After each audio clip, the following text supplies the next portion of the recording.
Mga pita. Mga pita rin nyo, guys. Good morning. Tanaw dayon ako sa chat kung bahin sa eskwelahan. Basin dahil mo ingon na, wala mo na klase, mga inana. Pero karon na may klase na.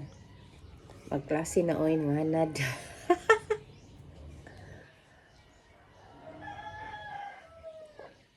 Tulog pa akong apo. Kay alas 5 pa man sa oras.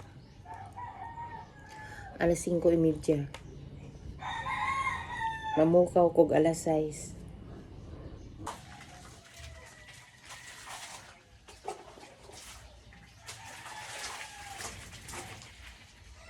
Naayo na amo ang tubig.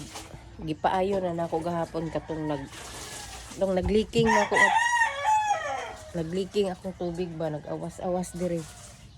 O nang naiplanggana kay ginasalod. Karon wa po ko kabayad. Unya na nako bayaran. Nahinaya kog panglaba ba. Unya aging adlaw gihurot nako og laba.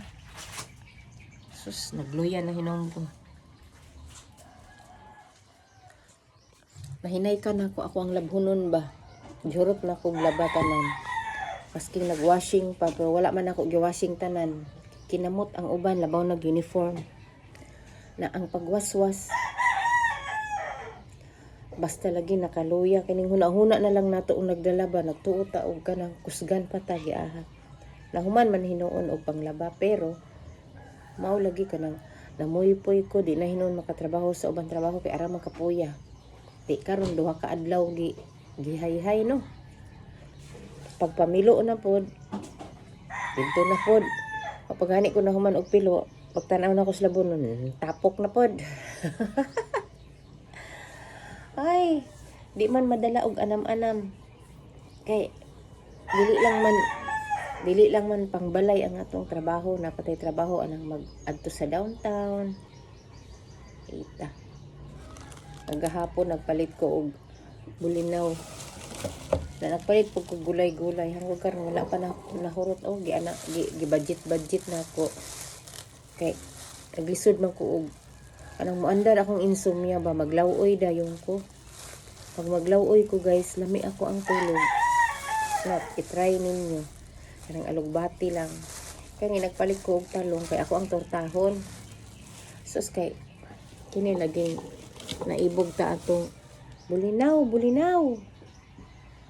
Hamis kaayo, gagmay kaayo, limpyo kaayo, ana-ana, bulinaw. Palit ko bali 100 daghan man. So giluto na ako gabi, wala na ako naluto na ang talong. Ni karon mo na po ning balunon sa kong apo, initon lang na ako ni karon. Torta na ako. Napa diri sa ref. Inito na lang na ako ni napa diri sa ref ang katunga. Yara ang katunga guys. Wala na ako giluto tanan pero gitimplahan na nako naanay mga itlog o harina. Wala na ako giluto tanan kay unsa na daghan man. Unya na to na akong udto.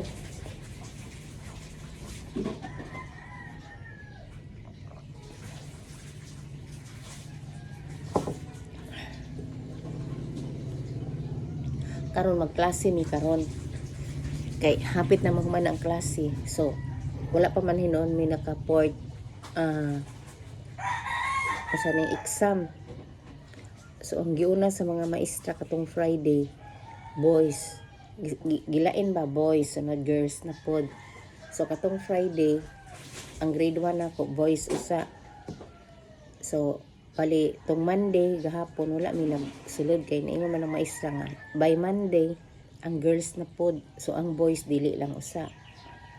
Na kini apod akong grade 2 wala sila tong Monday, wala sila tong Friday kay sa Monday sila. Na ningon man ang teacher nila nga dili usa unsa ta ingon na pinili lang ang mosulod atong Monday kagahapon sa grade 2. So ang akong apo wala na apil kay kabalo naman mo basa. Ang katulang ang mga hinay lang mo basa ba, hinay. Kabalong mo basa pero hinay lang ba para sa mga taas na nga words. Dili yun paspas. Siyempre kay mahumanay naman ang klase na mga pila na lang bakasyon na, pila ka bulan, enrollment na pod. Na lahi ba ang eskwelahan karon kay kinahanglan makabalo ka mo basa bago i-admit to para sa grade 3. Kay grade 2 man ako ang apo, so mo grade 3 siya. Kini akong grade 1 mo grade 2, so kailangan kabalong mo basa. Na support pod ko, sige na kong pabasa. Na dili gid ako ginapa-absent. Amang goy uban no nga hina pa mo basa ilang bata na mahilig pa mo absent, na ako kay dili man, sa totoo lang kanabong mata kag kadlawon pa eskwela hatod sundo. Kung mahal gid nimo imong estudyante mo gyud ang tiyagaan, no? Kasi katugon ka lain nimong lawas iatod lang na nimo. Tapos kailangan ang estudyante kondisyon pod patulugon kay mairita man na. Labaw ni akong grade 1 guys kay nagsakit-sakit ang ngipon. Magsakit ang ngipon mo na nakuyawan ko. Muna akong gipa-check dito. Karon nag-antibiotic ni ako ang apo. Hini akong grade 1 nag-antibiotic ni. Kay ibuton man unta to. Dili wala ginisugot ang doktor guys nga. Ibuton ang ngipon niya kay nagbaga ng burot ang diri ba. Sabi na ako pwede. Nangita ko mga doktor nga mga barato na dito ko nakaadto sa anang Domingo manggod na daghan man ang dili open og Domingo na naman ko nakit-an nga open Sunday.